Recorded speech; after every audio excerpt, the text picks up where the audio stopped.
আসসালামু আলাইকুম গাইস। এই যে এটা আমার বাড়ি। এই যে আমি এখান দিয়ে এসে এই যে এখন এইখান দিয়ে আমার ঘাসের জমিতে যাব।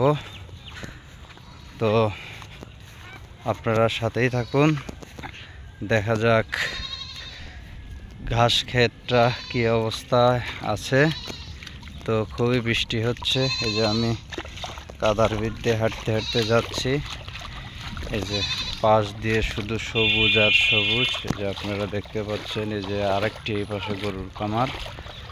এই যে আপনারা দেখতে পাচ্ছেন পালাটা রতি।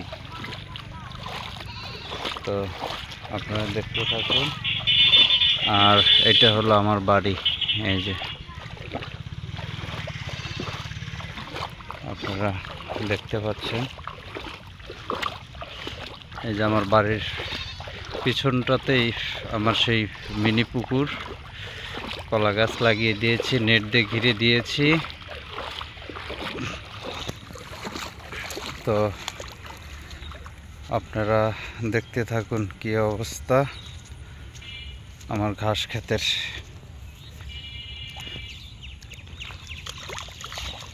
তো এই যে আপনারা দেখতে পাচ্ছেন, এই যে পাশেই ধান লাগিয়েছে, কত সুন্দর ধান হয়েছে, খুবই সুন্দর। তো আমি হাঁটতে হাঁটতে প্রায় চলেই আসলাম আমার কাঙ্ক্ষিত সেই ঘাসের জমিতে। এই যে এটাই হলো আমার সেই ঘাসের জমি। এই দেখেন, আল্লাহর রহমতে আপনাদের দোয়ায় কত সুন্দর সুন্দর কুশি নিয়েছে, আপনারা দেখতে পাচ্ছেন। অনেক সুন্দর সুন্দর কুশি নিয়েছে। এই যে আপনারা দেখতে পাচ্ছেন, এই যে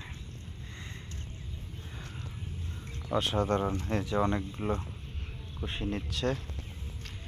তো মোটামুটি এখন একটু ঘাস ক্ষেত দেখা যায়। এই যে দেখেন, কিছু কিছু ঘাস একটু বড় হয়ে গেছে।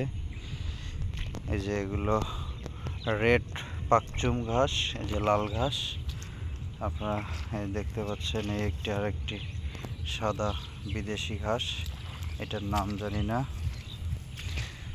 আর এই যে এই ঘাসগুলো দেখতে পাচ্ছেন, এটি হলো গুয়াতিমালা। অনেক সুন্দর ঘাস আর কি। তো এই হলো আমার ঘাস ক্ষেতের সর্বশেষ পরিস্থিতি। আর এই দেখেন গ্রামের দৃশ্য কত সুন্দর দেখা যায়। অসাধারণ অসাধারণ, কত সুন্দর লুক আপনারা দেখতে পাচ্ছেন।